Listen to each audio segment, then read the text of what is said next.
Iran ayaw talaga paawat, nagpaula ng daan-daang missiles sa Israel.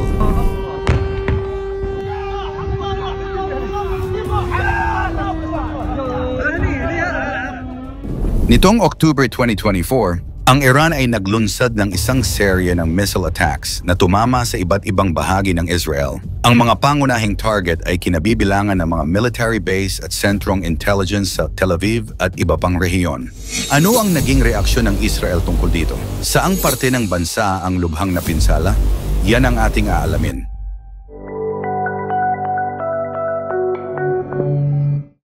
Nagmistulang fireworks sa kalangitan ang tinatayang 100 to 200 ballistic missiles na pinaputok ng Iran, na karamihan ay nagtapos sa pagsabog sa mga sentro ng militar at mga kritikal na infrastruktura. Ang Tel Aviv, isang mahalagang lungsod para sa gobyerno at ekonomiya ng Israel, ay nagkaroon ng seryosong pinsala. Bukod sa mga military bases, ang ilang missile ay bumagsak din malapit sa mga lugar na malapit sa mga sibilyan, na bagamat hindi nagresulta sa malawakang pagkasawi, ay nagdulot ng takot at pagkawasak ng ari-arian. Ang pag-atake ng Iran ay nagpapakita ng kanilang patuloy na intensyon na pahinain ang seguridad ng Israel at palawakin ang kanilang impluensya sa rehiyon gamit ang Hezbollah bilang proxy. Ang mga missile na ginamit ay sinasabing high-precision weapons na layong sirain ang mga particular na target tulad ng mga base ng Israel Defense Forces, IDF, at mga strategic na infrastruktura. Sa kabila ng mga pinsalang ito, nananatiling matatag ang depensa ng Israel dahil sa kanilang advanced missile defense systems, kabilang na ang Iron Dome at David's Sling. Tinamaan din ng ilang missiles ang West Bank. Ayon sa mga ulat, isang Palestinian ang nasawi sa Jericho, isang lungsod sa West Bank, matapos tamaan ng missile fragment. May ilan pang pagkasira, ngunit hindi kasing laki ng mga pinsalang naranasan sa mga pangunahing target sa Israel. Ang bilang ng missiles na pinakawalan ay napag-alamang umabot sa 100 to 200 ballistic missiles na nagmula sa iba't ibang posisyon sa Iran at mga kalapit na lugar na kaalyado ng Iran, tulad ng Hezbollah na matatagpuan sa Lebanon. Ang mga missile ay may abot na tinatayang aabot sa libu-libong kilometro, kaya't kayang tamaan ang iba't ibang bahagi ng Israel.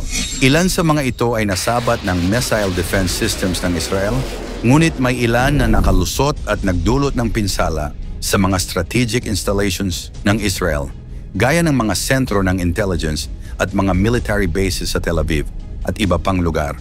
Ang air defenses ng Israel, bagamat epektibo, ay nahirapan sa dami ng missiles na pinakawalan na nagresulta sa ilang pagtagos ng mga missiles sa depensa ng bansa. Mga pagkilos ng Hezbollah. Kasabay ng mga pag-atake ng Iran, patuloy ang Hezbollah sa pagpapalakas ng kanilang mga operasyon mula sa hilagang bahagi ng Israel malapit sa hangganan ng Lebanon. Ayon sa ulat, mahigit sa 4,400 na violent incidents ang naitala sa hangganan ng Israel at Lebanon mula Oktubre 1. Kabilang dito ang mga pag-atake gamit ang mga anti-tank guided missiles ng Hezbollah na tinarget ang mga posisyon ng IDF mula sa mga nakatagong lugar malapit sa Blue Line, isang rehiyong nagmamarka ng hangganan sa pagitan ng Israel at Lebanon.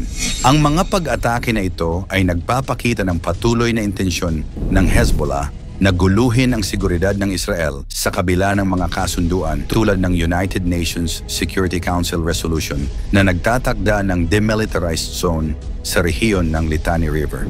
Posibleng tugon ng Israel.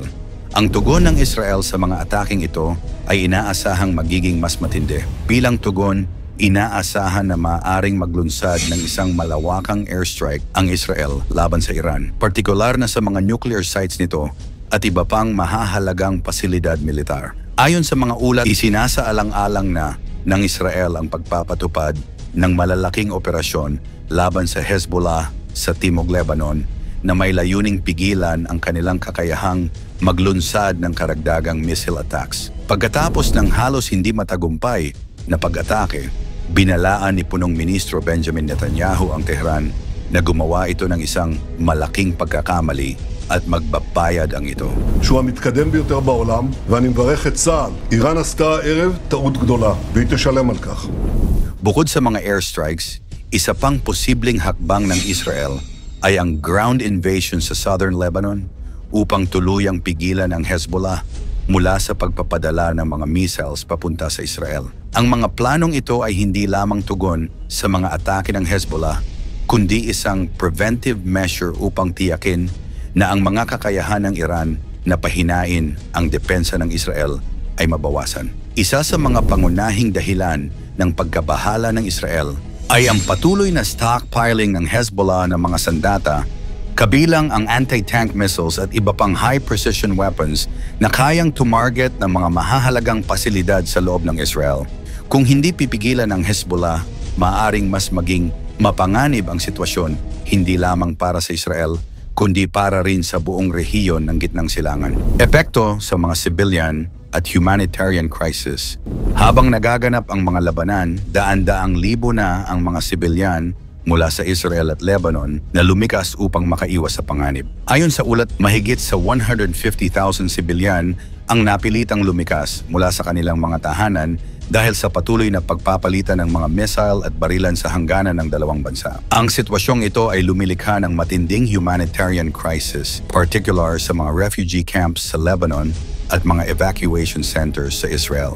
Ang mga pok tulad ng Tel Aviv na dating mga abalang lungsod ay naging ghost towns dahil sa takot sa mga missile na maaaring tumama sa mga pangunahing lugar ng komersyo at tirahan. International na intervention. Habang lumalala ang sigalot, nananatiling mahalaga ang papel ng international na komunidad sa paghahanap ng diplomatikong solusyon. Ang Estados Unidos, na pangunahing kaalyado ng Israel, ay nagbigay na ng suporta sa pamamagitan ng pagpapadala ng mga military assets sa rehiyon bilang tugon sa mga banta ng Iran at Hezbollah. Bukod sa Estados Unidos, ang mga bansang Europeo ay nananawagan para sa agarang tigil putukan upang maiwasan ang mas malawakang digmaan sa rehiyon na maaaring magdulot ng mas matinding krisis. Gayunpaman, sa kabila ng mga pagsisikap ng international na komunidad, ang posibilidad ng tigil putukan ay nananatiling malabo. Ang patuloy na opensiba ng Hezbollah at ang determination ng Israel na protektahan ang kanilang mga teritoryo ay nagpapahirap sa pagbuo ng pangmatagalang solusyon. Ayon sa mga eksperto, maaaring tumagal pa ang sigalot kung hindi magkakaroon ng konkretong hakbang mula sa magkabilang panig upang lutasin ang ugat ng alitan, particular na ang mga tensyon sa pagitan ng Iran at Israel na umaabot sa mga proxy war sa rehiyon. Ang sigalot sa pagitan ng Israel, Iran at Hezbollah ay patuloy na nagbibigay ng matinding panganib sa seguridad ng Gitnang Silangan. Sa harap ng malakihang pag-atake ng missile ng Iran, patuloy na pag-atake ng Hezbollah mula sa Lebanon, inaasahan ang mas agresibong hakbang ng Israel upang mapanatili ang kanilang seguridad at protektahan ang kanilang mga mamamayan. Habang patuloy ang mga pagtatangka ng mga pandaigdigang kapangyarihan na humanap ng diplomatikong solusyon, nananatiling hindi tiyak ang kinabukasan ng rehiyon at maaaring magdulot pa ng mas malawakang digmaan kung hindi mareresolba ang mga tensyon sa pagitan ng Israel at Iran. Ikaw, sa iyong palagay, magtatagal pa ba ang palitan ng missiles ng Iran at Israel? Ikomento mo ito sa ibaba. Huwag kalimutang mag-like and share. Maraming salamat at God bless.